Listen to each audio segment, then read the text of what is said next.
नमस्कार दोस्तों, आपका हमारे ईडू की चैनल पे बहुत बहुत स्वागत है। आज की इस वीडियो में हम बात करने वाले हैं एक बहुत ही इम्पोर्टेंट टॉपिक के बारे में, जिसका नाम है रेशियो एंड पर्पो रेशियो। ये बहुत ही इम्पोर्टेंट इसलिए है क्योंकि इस टॉपिक की सबसे बड़ी खासियत ये है कि अर्थमेटिक के मैथ के जो अर्थमेटिक वाला से अपना टॉपिक होता है, उसमें ये हर चैप्टर में, चाहे वे कोई भी चैप्टर हो गया, चाहे वे SI CI हुआ या फिर परसेंटेज हुआ या वर्क एंड टाइम हुआ, सब में अनुपात और समानुपात का रोल होता है। ठीक है, अगर जो इसके बेसिक कंसेप्ट को आप समझ लेते हैं, बेसिक कंसेप्ट को आप समझ लेंगे तो आपको अर्थमेटिक से डर नहीं लगेगा। अर्थमेटिक का कोई भी क्वेश्चन रहेगा आपको किसी भी टॉपिक का, आप इसके द्वारा, इस रेशियो पर्पो रेशियो के जो हम बताएंगे बेसिक चीज़ों को, उनके द्वारा आप बड़े आसानी से कर लेंगे। अभी जो ये हमारा पहला लेक्चर है और पहला वीडियो है, इसमें हम लोग सिर्फ बेसिक कंसेप्ट को सीखेंगे क्वेश्चन के द्वारा। ठीक है, कुछ हम प्रश्न लेंगे, उन प्रश्नों के द्वारा हम लोग बेसिक कंसेप्ट को केवल सीखेंगे। ठीक है, तो शुरू करते हैं आज का ये वीडियो लेक्चर। तो हम लोग बहुत आसान से शुरुआत करेंगे, बहुत बेसिक चीज़ से। जैसे देखिए, सबसे पहले अनुपात और समानुपात जो लिखा है हमने, इसका मतलब समझते हैं क्या होता है अनुपात। अनुपात की जो परिभाषा हमने लिखा है, देखिए क्या, जब हम दो संख्या या राशियों का तुलना करते हैं, एक संख्या दूसरी संख्या से कितना गुना है तो उसे अनुपात कहते हैं। देखिए, कोई भी चीज़ है, कितना गुना है, ये ये हम जब तुलना किसी से करते हैं किसी चीज़ का, मान लीजिए ये एक छोटा सा डंडा है एक कोई, और एक दूसरा है। देखिए, अनुपात में कभी भी एक चीज़ नहीं हो, दो चीज़ों की होनी चाहिए क्योंकि तुलना करना होता है।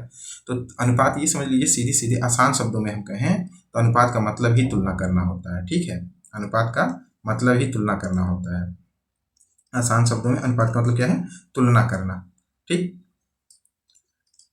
अब देखिए, हाँ, थोड़ा सा यहाँ समझा रहे थे उस चीज़ को। आप देखिए, मान लीजिए ये 4 इंच का है, ठीक है, और ये 8 इंच का है। तो अब आप डायरेक्ट क्या कहोगे कि इसका ये दोगुना है ना? यही अनुपात है, यही इसी को अनुपात कहते हैं कि आप बता रहे हो कितना गुना है। ठीक है, अब सुनिए मेरी बात को। जैसे अब आप सीधे कहोगे क्या कि सर 2 गुना है, कितना है? 2 गुना। ठीक, लेकिन आपने अपने माइंड में क्या किया कि 4 का ना 8 में भाग कर दिया। ठीक है, तो ये क्या आ जाएगा? 4 गुना 8। यही आपके माइंड में होकर के आपने बताया कि ये 2 गुना है। अच्छा, अब इसको लिखने का, जैसे पहले क्या होता था, हम ऐसे लिखते थे 8/4। फिर थोड़े से बड़े हुए तो फ्रिक्शन में हमने लिखा इस तरह से। अब रेशियो में उसी चीज़ को 8 संबंधी 4 लिखते हैं। ठीक है, और जब इसे हम काटते हैं तो 2 संबंधी 1 आ जाता है। 4 करने में 4, 4 करने में 4, और 4 गुना 8। इसका क्या मतलब होता है कि हम इससे दोनों चीज़ें बता सकते हैं। देखिए, अभी क्या, हमने सीधे यहाँ 2 आया तो 2 गुना बता दिया। ठीक, अब क्या है कि हम ये कहें कि ये इसका कितना है? 1, मतलब इसका आधा गुना है। ठीक है, और ये इसका दुगुना है। देखिए, इस चीज़ को हम ऐसे लिख सकते हैं 2/1, है ना? इस चीज़ को हमने ऐसे लिख दिया। अगर जो वही 4 संबंधी 8 हम उल्टा लिखते तो 4/8, 1 संबंधी 2, यानी आधा। देखिए, यहाँ 1 का मतलब कुछ नहीं होता, यानी दुगुना, और यहाँ आधा। ये रेशियो से ही हम फाइंड आउट करते हैं। ठीक है, इसी चीज़ के लिए हमें रेशियो समझना पड़ेगा और पढ़ना पड़ेगा। ठीक है, आइए थोड़ा सा आगे चलते हैं। समानुपात क्या होता है? देखिए, जब दो अनुपात आपस में बराबर हो जाते हैं तो इसे समानुपात कहते हैं। ठीक है, आसान शब्दों में अनुपात तुलना करना, समानुपात बराबरी। ठीक है, अब थोड़ा सा और समझते हैं, बेसिक कंसेप्ट चल के समझते हैं, यहाँ ज़्यादा अच्छा रहेगा। देखिए, मान लीजिए हमारे पास 10 रुपये है और 20 रुपये है। इनका यदि आप तुलना करोगे, यह एक एक आएगा, 10 करने में 10, 10 दूना 20, यानी ये इसका दुगुना है। उसी तरह से 100 रुपये है, 200 रुपये है, तो भी वही चीज़ आएगा। क्या होगा? देखिए, 1 × 100 बराबर 2 × 100, ये रुपीज में है ना? यानी यहाँ भी 100 रुपये, यहाँ भी 1 और 2, जो यहाँ रेशियो देख रहे हैं। थोड़ा सा आप समय दीजिएगा, चीज़ें बहुत ही क्लियरफाई करेंगे। बिल्कुल जिसे नहीं आता, हम ये मान के चलते हैं, उन्हें हम पढ़ा रहे हैं। मान लीजिए 1000 रुपये है, 2000 रुपये है। अब क्या होगा? यहाँ देखिए, एक यहाँ भी लिख सकते हैं आप, एक सेकेंड,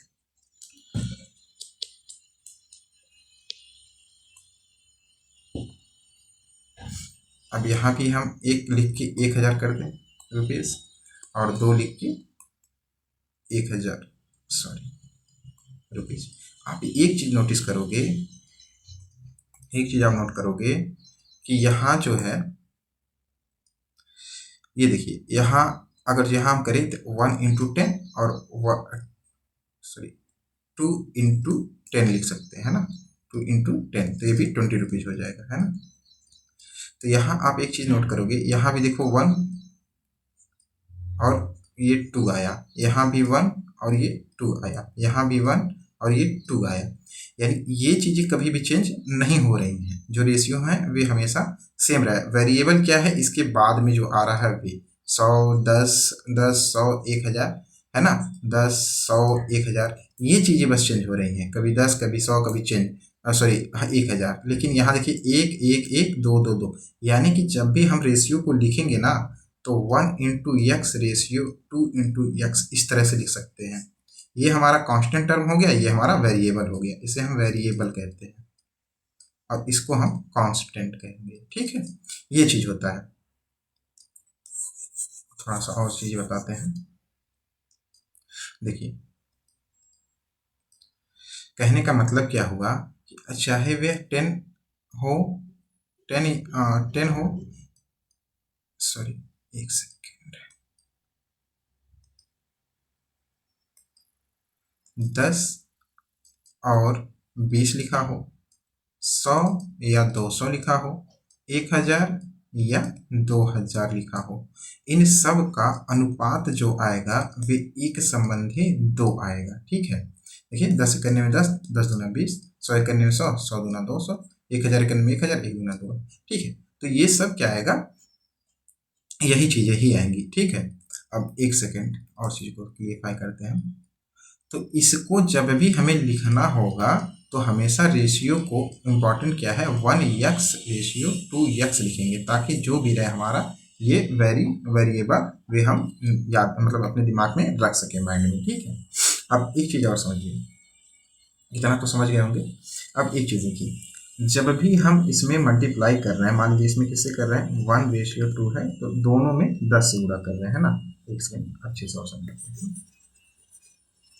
जैसे देखिएगा 10 है और 20, 100 है और 200 है, 1000 है और 2000, ये है ना। तो 1/2 ये भी है, इसमें मल्टीप्लाई हम 10 से कर रहे हैं। 1/2 ये भी है, इसमें मल्टीप्लाई हम 100 से कर रहे हैं। 1/2 ये भी है, इसमें मल्टीप्लाई 1000 से कर रहे हैं, है ना। तो यहाँ एक चीज़ समझ में आ रहा है कि जब मल्टीप्लाई आप कर रहे हो तो इसमें भी करोगे, इसमें भी करोगे, यानी कभी भी सिंगल में कुछ भी अगर जो आपको इसमें गुणा करना है या कोई भी आपको काम करना है तो इसमें जो चाहे गुणा भाग जो भी करना है, तो ऐसा नहीं कि एक में करेंगे दूसरे में नहीं करेंगे, ऐसा नहीं कर सकते अनुपात में, ठीक है। जब भी करेंगे दोनों में करना होगा, ठीक। इसी चीज़ को हम यहाँ समझाना चाह रहे थे। कुछ भी जो आपको दिया जाए, मान लीजिए 5 संबंधी 4 दिया जाए और x का मान 10 दे दिया जाए, तो इनका वैल्यू जब निकालेंगे तो इसका वैल्यू 40 होगा, बाय डिफ़ॉल्ट इसका 50 ही होगा, इसमें कोई डाउट नहीं होना चाहिए, क्योंकि इसमें x जो है समझ लीजिए एक तरह से छुपा रहता है, ठीक है। बेसिक, ठीक है, बेसिक हमने एक समझा, अब ये हमारा बी होगा, ठीक है। अब देखिए, जैसे क्वेश्चन दिया है 1/2 रेशियो 1/3 रेशियो 1/4, तो इसको डायरेक्ट हम मान लीजिए फ्रिक्शन में है तो नॉर्मल में हम कैसे लिखेंगे। इसको लिखने के लिए हम इसका जो 2, 3 और 4 का एलसीएम है, इसको 2 और 3 और 4 का एलसीएम है, इसको ले करके इन तीनों में गुणा कर देंगे तो ये हमारा सही रूप से आ जाएगा। जैसे देखिए 2, 3, 4 का एलसीएम क्या होता है, 12, है ना। तो 1/2 गुणे 12 रेशियो 1/3 गुणे 12 रेशियो 1/4 गुणे 12, ठीक है। तो 2 6 बार जाएगा,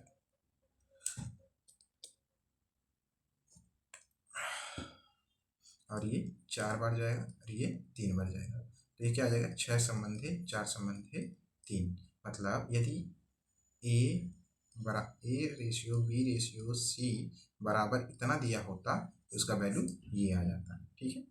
नेक्स्ट क्वेश्चन पे चलते हैं हम लोग।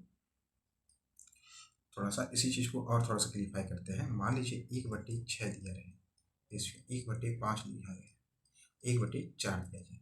अब इनका हम ये किसके बराबर दिया है, A ratio B ratio C के बराबर दिया है। और जो शुद्ध रूप से लिखा जाए तो क्या वैल्यू आएगा, इसको देखिए 6 5 6 30 30 और 4 है ना, इसका एलसीएम क्या ले सकते हैं हम, 60 ले लें, कोई दिक्कत नहीं है। इसका एलसीएम क्या होगा, एलसीएम क्या होगा 60 होगा, है ना। तो अब यहाँ गुणा करेंगे 60 से, यहाँ गुणा करेंगे 60 से, यहाँ गुणा करेंगे 60 से। तो अब देखिए आप 6 दैया में 60, 5 से 12 पंजे 60, 15 चौके 60। तो ये हमें रेशियो ए संबंधी बी संबंधी सी मिल जाएगा। पूरा बेसिक चल रहा है, ठीक है। अभी हम एडवांस भी क्वेश्चन करेंगे, आप देखोगे कितने आसानी से ये सारे क्वेश्चन लग रहे हैं। दूसरा इसमें क्या बन सकता है ये समझिए, 2/3 रेशियो, 3/4 रेशियो, 5/6 या 4/5 लिखते चलिए, 2/3, 3/4 और 5/6 इस तरह से लेते हैं। अब देखिए इनको सही रूप से एक मतलब सिंगल डिजिट में हम रेशियो कैसे बनाएंगे, तब भी हमें सिंपल सा वही रूल अदा करना है, क्या, इनका एलसीएम 3 4 12, यानी कि इनका क्या एलसीएम होगा 12।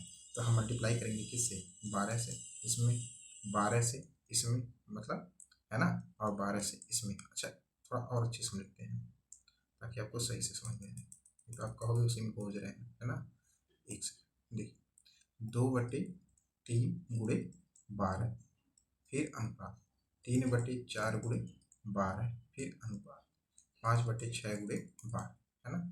3 चौके 12, 4 त्रिके 12, 6 दूना 12। तो आप लिख सकते हो 2 चौके 8 रेशियो, 3 त्रिके 9 फिर रेशियो, 5 दूना 10। इस तरीके से हम लिख सकते हैं, ठीक है।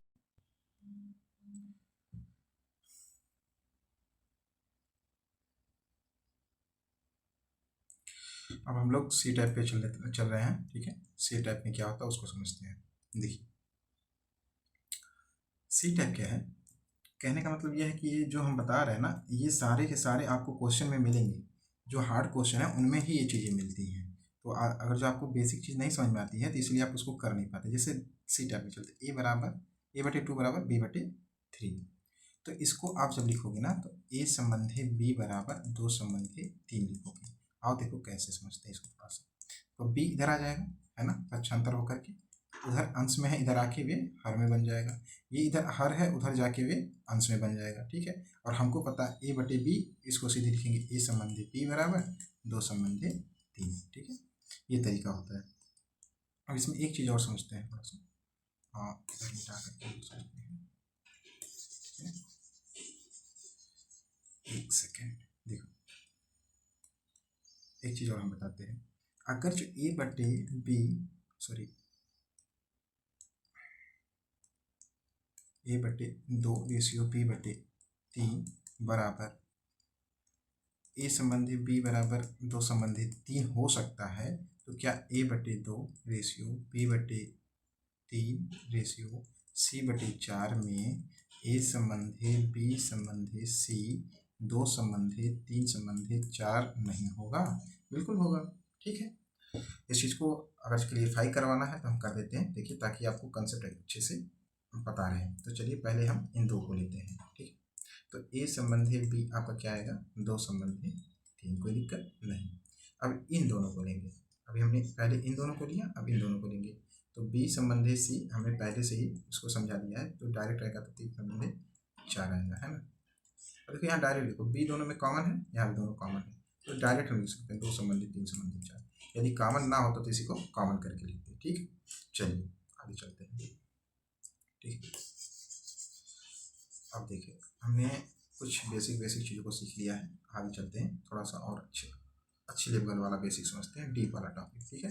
इसको हम डी कहते हैं, ठीक है।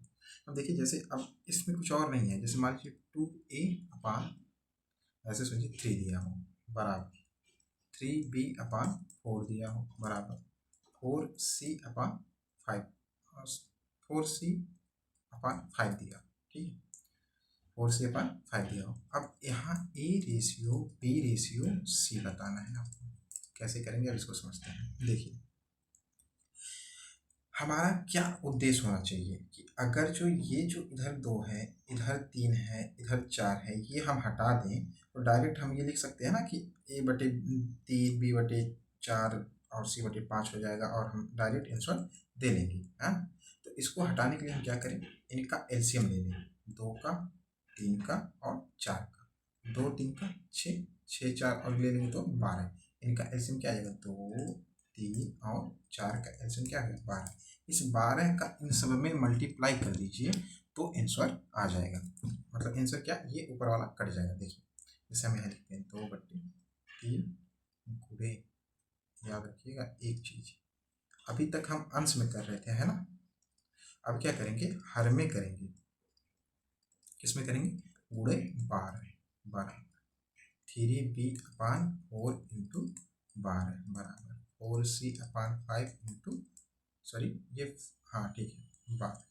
अब देखिए यहाँ से काटेंगे तो 2 6 है ना, ये काटेंगे कट जाएगा, 3 चौके 12, 4 त्रिक 12 हो गया ना। तो A/6 त्रिक 18 है ना, 4 चौके 16 B/16, 3 बचे 15 C/15। अब हम डायरेक्ट लिख सकते हैं कि नहीं, ये 4 4, ठीक है। ये जो हमने पहले 4 लिखा था वे है 3 चौके 12, ठीक है ना।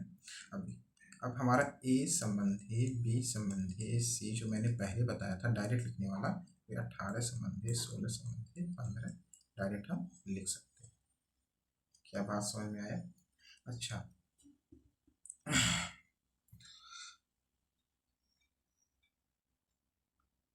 ठीक है, अब हम नेक्स्ट चलते हैं, थोड़ा सा और अच्छे से समझाते हैं। देखिए अब हमारे इस स्लाइड में क्वेश्चन खुल रहे हैं। क्वेश्चन देखिए कैसे हमें करना है। देखिए दिया है क्वेश्चन में 4 संबंधी 13 और समानुपाती 64, और यहाँ मान लीजिए हमको भरना है। तो एक तो अब बेसिक तरीका क्या है उसको समझिए, 4/13 इसको लिख लीजिए बराबर 64 बटे जो भी है एक्स कर लीजिए, तो 16 चौके 64, और ये उधर जाएगा, इसको एक्स इधर कर लीजिए तो एक्स इधर आ जाएगा और 13 इधर, 16 गुणे 13। तो आंसर क्या होगा, 16 दिया, 16 32 16 ऐसे समझिए, 16 3 48 के 8, हाथ में लगा 4, 16 के 16 4 20, 208, एक्स बराबर क्या है 208 यहाँ है, ठीक है। अच्छा अब दूसरा तरीके से, ये तो हो गया मतलब कंसेप्ट कैसे करना है, ठीक है। अब थोड़ा सा हम लोग ट्रिक समझते हैं। जैसे यहाँ 4 दिया है 13 दिया, अब समझो 4 संबंधी 13 समानुपाती 64 संबंधी एक्स। तो अब क्या करेंगे, एकदम आसान तरीका कैसे करेंगे, देखिए इससे इसको आप विभाजित कर सकते हैं, ठीक, और इसका इसमें गुणा हो सकता है, बस इतना याद रखिए। सॉरी, इसको आप इससे काट सकते हैं, तो 16 चौके 64 और इसका इसमें गुणा कर दीजिए 208 डायरेक्ट आ जाएगा। आइए दूसरे एग्जाम्पल को देखते हैं, थोड़ा सा और समझ में आएगा। जैसे यहाँ देखिए, यहाँ 9 9 बचे 45 हो गया और 15 बचे 75, आंसर